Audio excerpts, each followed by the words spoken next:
Hey everyone, it's me Charlie here, welcome back. E3 is the world's biggest, nearly exclusive video game convention that attracts tens of thousands of people every single year, and even more watching from home. Fans of hundreds of different franchises tune in to hear the latest news and updates from the biggest and the best game developers and studios like Xbox, PlayStation, Nintendo, and a wide variety of other industry-leading names, and even some indie game surprises thrown in here and there as well. E3 is always filled with plenty of excitement leading up to it and during the event, with fans speculating which games will be showcased and by which companies. Almost every different kind of game is represented here. Whether you're a fan of RPGs, puzzle games, precise platformers, or MMOs, E3 is always an exciting event to tune into every year. Regardless of the event itself, it's always something to look forward to and mark down on your calendar. It's always awesome to see so many different people from all different walks of life, all excited for one singular event. They may have their highs and lows, but overall it's a pretty fun and enjoyable event to be at, or even just hear all the updates and watch the conferences from the comfort of your own home. Without further ado, I'll be talking about this year's Electronic Entertainment Expo and some of my personal highlights from the biggest names in gaming, such as Microsoft and of course Nintendo. Who could forget them? I'll be doing this mainly in order of appearance here, so we'll just be starting with Sony and PlayStation, actually. Now, their conference was pretty small this year. You might have missed it, but luckily I actually have a clip here, which I'm going to play for you guys in a second in case you haven't seen it. I think a lot of people haven't. They somehow managed to fly pretty under the radar this year. Don't know how they managed to do that, but anyway, this is every single new game announcement that Sony had at E3 this year.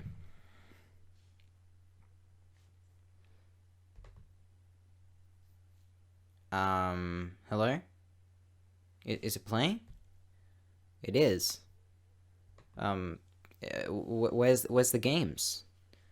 Where's God of War 2? Where's the PS5? Where you at? Sony, why? Sony, why? As you might have already picked up, Sony didn't have any presence at E3 this year, pretty much at all, which was really weird. I can't remember the last time that they weren't there. I honestly don't really know how I feel about this decision. It was kind of a good idea on their part because it meant, if you don't have anything to show, it kind of makes sense to not make everyone have to sit through a boring presentation or whatever, which I think some other companies probably could have followed their lead on that one. Looking at you, Ubisoft and Bethesda. But at the same time, the whole thing felt a lot smaller without Sony's presence this year. I hope they come back next year with heaps more to show. Where are you, Sony? Come back. Come back, Sony, please. Seriously though, Sony. We kind of miss you, this E3. On the whole, I think Xbox's presentation was up there in some of the best this year. It was pretty, mid-tier in terms of E3, but compared to some of the other presentations we had this year, it was kind of up there. It had a lot of issues that many other big companies at E3 struggle with, mainly being showing too much cinematic trailers and not enough actual gameplay, which is, more of a big problem with E3 in general, which I'll talk about a bit later. They showed off some alright major stuff. Good amount of it, I just kind of wasn't interested in. Just like all the other presentations, I'll be going through in order from start to finish all the things that I found interesting or that, was generally of note. So the first thing I found interesting from this presentation was Star Wars Jedi: The Fallen Order. Now, the Jedi games, Star Wars Jedi games, I haven't really played too much of before, but this one specifically looks pretty good.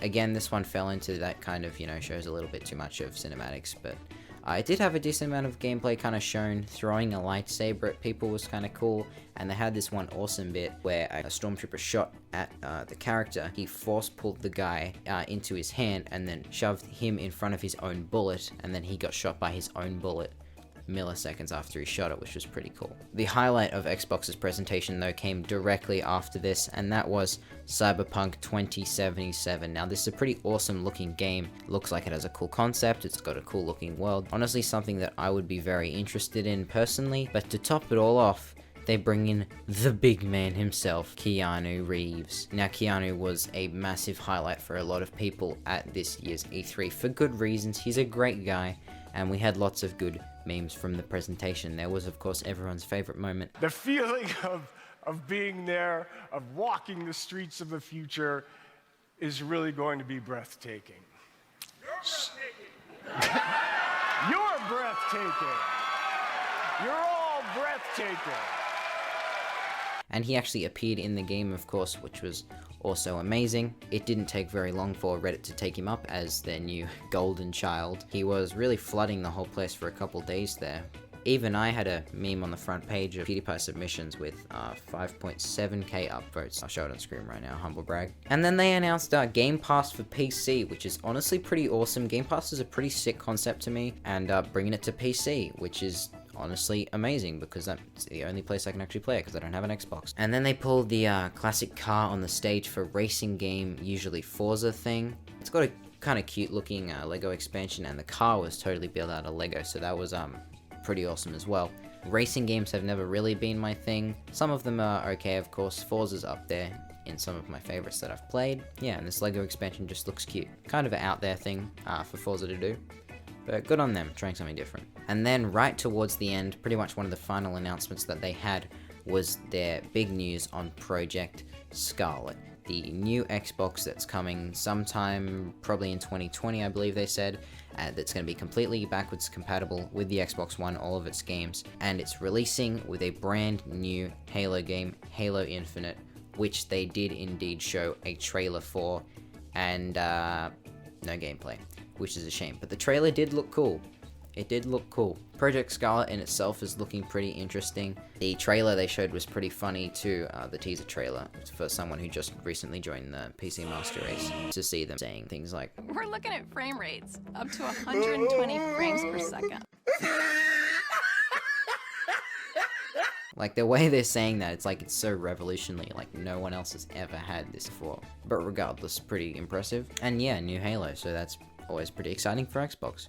Like I said, overall, pretty good conference, liked it a lot. Lots of good representation, lots of good reveals, honestly. Especially when compared to some of the others coming up. Oh god, here we go. And now we move on to Bethesda. Bethesda, of course, being the company that brought you Fallout 76, a game that everybody loved and there was no criticism for whatsoever. Nope, not a single word. They began with a sappy trailer saying that we are all Bethesda, which really just felt like an apology video for Fallout 76. Todd Howard came out, talked about some of the new stuff that they are adding to 76, made a funny joke about how the game was bad, announced a bunch of cool things, basically saying this game is going to be what it should have been when it came out. Cool.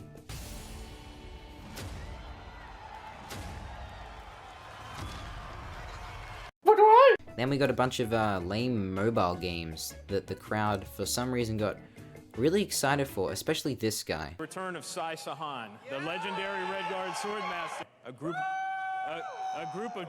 Before then, keep an eye out for a dungeon DLC adventure called Scalebreaker, which you'll see in August.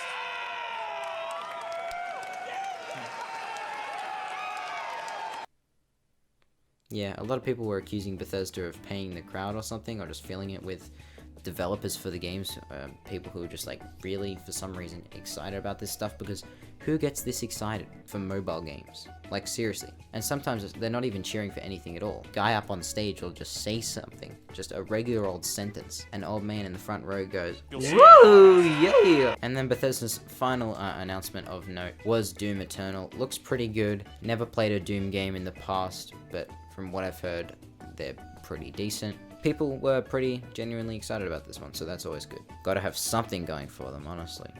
This was a pretty boring presentation. Like I said, lots of mobile games that no one cares about. And just, yeah, a bunch of pretty boring stuff. Bit of a letdown from Bethesda, honestly. They didn't have that much to show.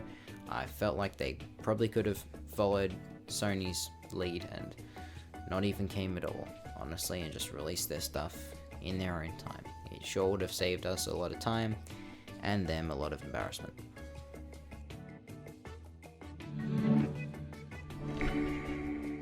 Next we have Ubisoft. Now, a lot of people were pretty annoyed with Ubisoft this year because they were totally screwing over a lot of people who were trying to stream their event live on YouTube and just completely disabling their live streams. Like, their live streaming capacity on YouTube was completely removed for the rest of the event with like no warning, no saying, hey, don't stream our event because we don't want you to or whatever. It's just straight up out of nowhere. They removed this people streaming, and then a bunch of people had to go over and stream on Twitch. So that was pretty dog. So already I'm going into this kind of feeling bad about Ubisoft. Not a great look going into this.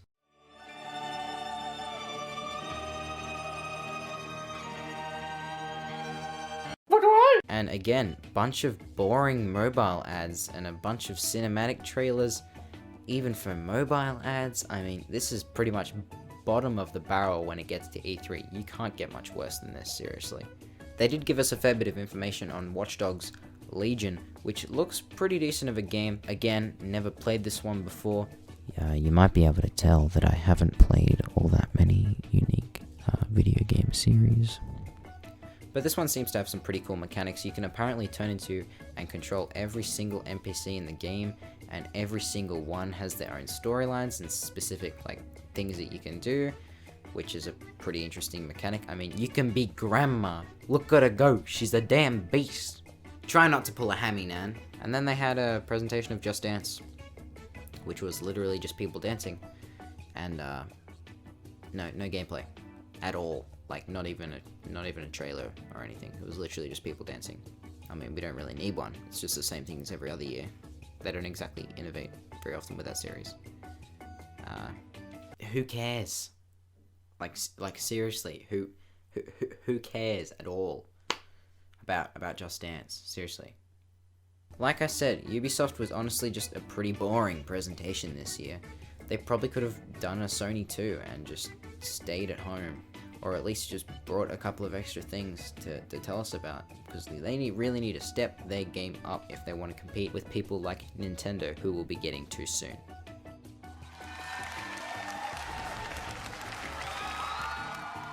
Before that though, Square Enix, a company that I hadn't heard really too much of, except that I actually had and I just didn't really realize it. They had a pretty decent presentation. Lots of people were excited.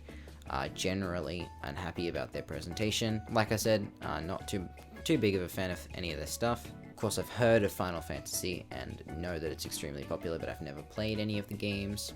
Doesn't seem like anything I'd be really into. I probably will eventually at some point, just to see what all the fuss is about. But yeah, they kind of started off the bat with Final Fantasy VII Remake, which everyone went crazy for.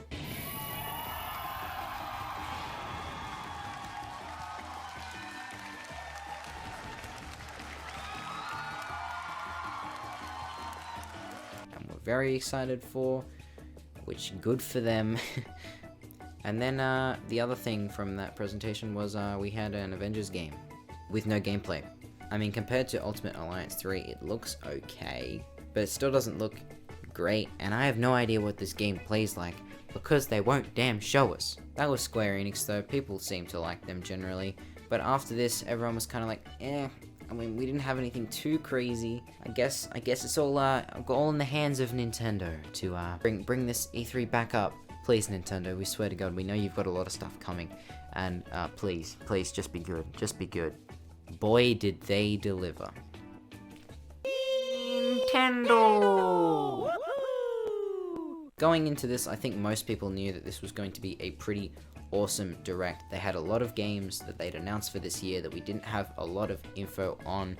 People went in expecting Luigi's Mansion 3, maybe Animal Crossing, and probably a Smash DLC fighter, because the release dates that they had scheduled for those meant that we probably needed at least one to be revealed in this direct, so that was pretty exciting. But oh boy, did we get so much more than that. Right off the bat, we start with the new Smash Ultimate DLC fighter, and it's the guy from Dragon Quest. Also, his friends, who are, like, Styles. Meh. Haven't really played... I'm seeing a repeating pattern here. Haven't really played too much Dragon Quest. Very popular in Japan, apparently. Seen a lot of people reacting to that announcement over in Japan, and they all seem pretty excited about it, yeah.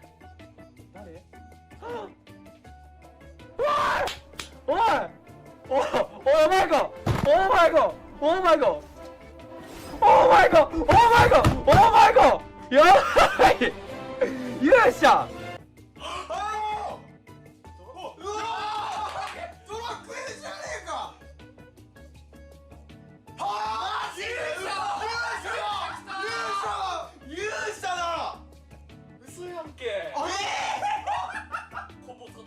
pretty big over there. Brand new Smash Fighters is always an extremely exciting reveal. No matter who it is, just having more people in the game always gets people excited because that is one franchise that people are so damn passionate about. So that was already, straight off the bat, pretty awesome. After that, we had a bit of a funny bit with Doug Bowser and actual Bowser as his first appearance as Nintendo of America's president. It was pretty funny. Here's my live reaction. Out of left field. What? It's Bowser. What are you doing here? I run the place now.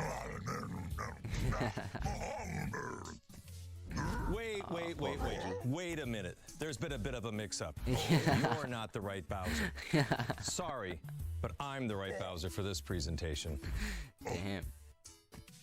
Poor Bowser.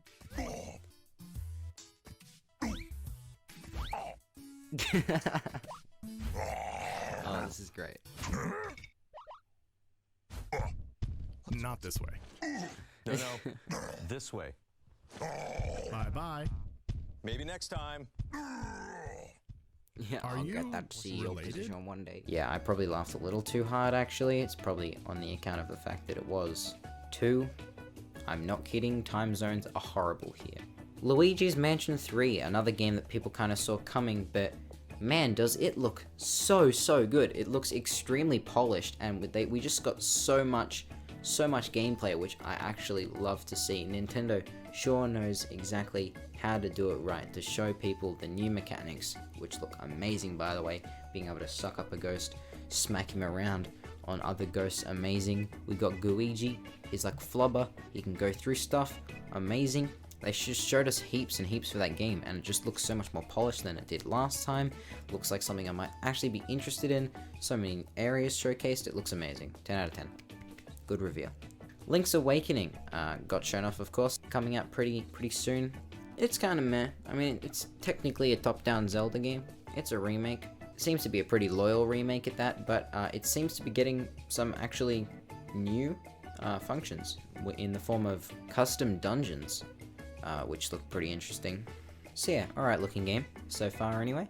And then we had The Witcher 3, somehow. I still don't know how this is a thing. People were joking about it ages ago, saying, oh yeah, this is something that'll never happen. And then it happened. How? How is The Witcher 3 on Switch? I don't understand. I hope it hasn't suffered too much graphically. I mean, as long as the frames are fine, whatever. But even if I don't play it on Switch, which I probably won't, because if I want to play The Witcher, I'm probably going to want to play it with that higher quality and those frames. But that's a pretty impressive technological feat that they managed to put The Witcher 3 on Switch. Resident Evil had a trailer that they hyped up for no reason. That was really weird. Kind of expected that to be something bigger, just judging by how long that went on for. And then they had Daemon X Machina, more giant robots fighting, lots more from that game. Looks alright, people are fairly excited for that, but I'm kind of on the meh side. We had a brief mention of Pokemon, nothing too crazy in the form of new reveals, just had stuff about the Pokeball Plus, that's almost it. Oh, and a new gym leader, I can't remember her name, but she's the water type gym leader, and I'm digging her design, she looks awesome. And we had a couple of new Pokemon that people spotted hanging out in the background of trailers and stuff. Weren't officially released, but these are them. They look alright. Kind of a disappointing corgi, but I like the other guy.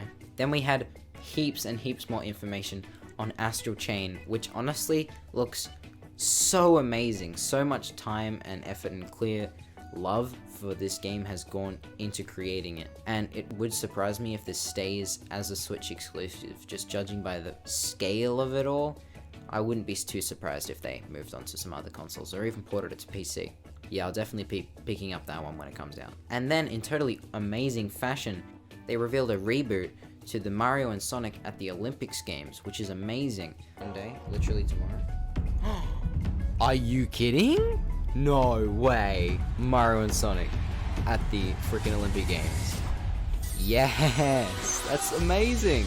We used to have Mario and Sonic at the 2012 Olympics on the Wii. We used to grind that out, play it all day. It was amazing. A new one is totally amazing. It looks pretty good too. Like, it legitimately looks like a good game, which is pretty exciting. Lots of nostalgia with that one, so that should be pretty awesome to pick up and play again. remastered for the Switch. And then, oh boy, we had the big guns coming in. This is where it really starts getting good, even though it's already been pretty amazing so far. Oh, you got nothing on the rest of this. Oh no. Next we have Animal Crossing New Horizons, brand new title in the Animal Crossing series, previously teased, and as some people assumed, it has been moved back to early 2020 just by the fact that we hadn't seen it in anything else. Kind of, yeah, indicates that that probably was the case. But it looks pretty good though, honestly. It's another one of those games that I've had kind of in the back of my mind for a really long time, as it looks really good. Previous entries of the game have been recommended to me countless amount of times, but I've never had a proper way to play them on, so now that a really good looking one is coming to Switch, yeah, I finally got a way to play it, which is awesome, because this one looks like a really good introduction to the series. It looks like a good addition. It kind of reminds me a little bit of Stardew Valley, which is definitely a plus, because that was an amazing game, and this just kind of looks similar in the way that you kind of build up your place and your little island. Looks pretty awesome. And then the whole direct ends, or so we thought, with a bucket load of new games coming to Switch. The main one that I picked out that looked pretty interesting was the Spyro Reignited trilogy. And then there's more. We get another new Smash Fighter, and not only just anybody, not just a Smash Fighter, no, Banjo-Kazooie. Banjo-Kazooie, the character that people have been asking for so long, and it looks like Nintendo finally listened and were like, you want Banjo in Smash? Oh yeah, fine, we'll put him in Smash. And then they put him in Smash. It was already at this point when I was like, yeah, they won.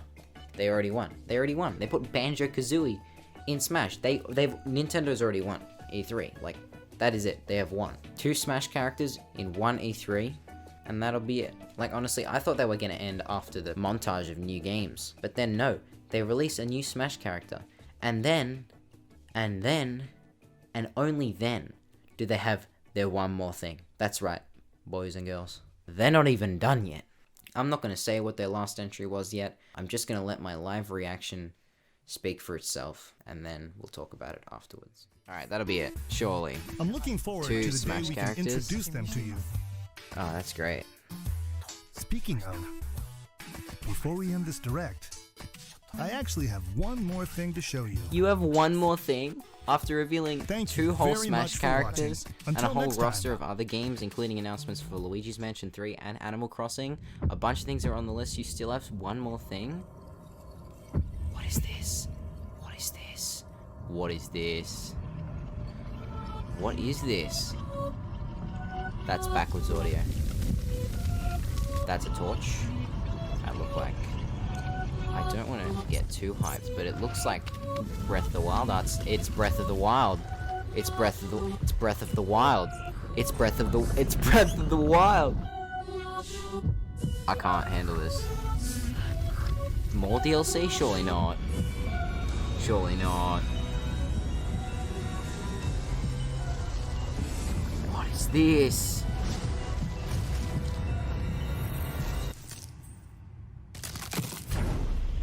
That's terrifying. It's Breath of the Wild. What is going on? I'm in denial. I can't believe what I'm seeing.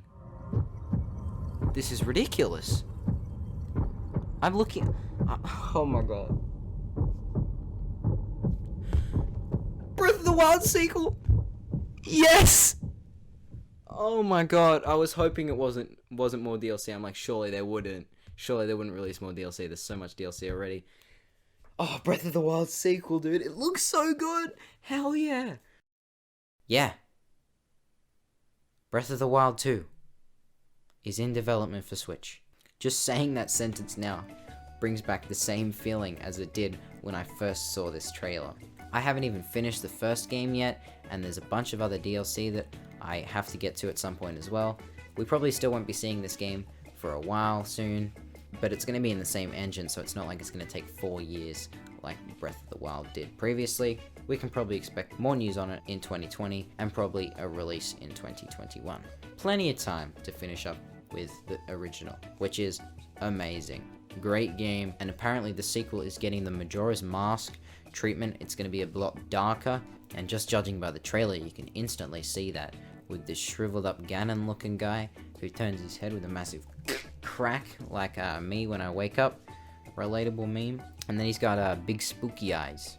So yeah. And that was Nintendo. I think pretty well hands down. They definitely won E3 this year. Crazy buttload of amazing announcements. Like no one else even came close to topping it. Like Breath of the Wild 2, of course, was the absolute highlight for me just because I love the original so much. But even without Breath of the Wild 2, I think they probably still would have won. I'm a little bit biased here, of course, because I am such a big Nintendo fan. But I think even if you weren't a Nintendo fan, you would agree that a lot of the other companies didn't bring too much to the table this year, and Nintendo certainly brought a lot of big news. So props to you guys, Nintendo. You still know how to run a good E3. The PC gaming show had very little that was actually of note other than Relogic announcing a Terraria update called Journey's End and a short trailer for that one.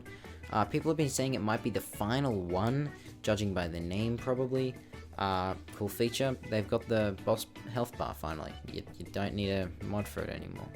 So that's kind of cool. PC gaming show is always kind of lackluster, so not much else to say there. Fortnite had a pretty big event because of course they did. You know, they had live music, fireworks, popular YouTubers and Twitch streamers, and a huge event with celebrities, professionals, and content creators all battling it out for crazy amount of money that was all going to charity in this year's Pro AM, similar to last year.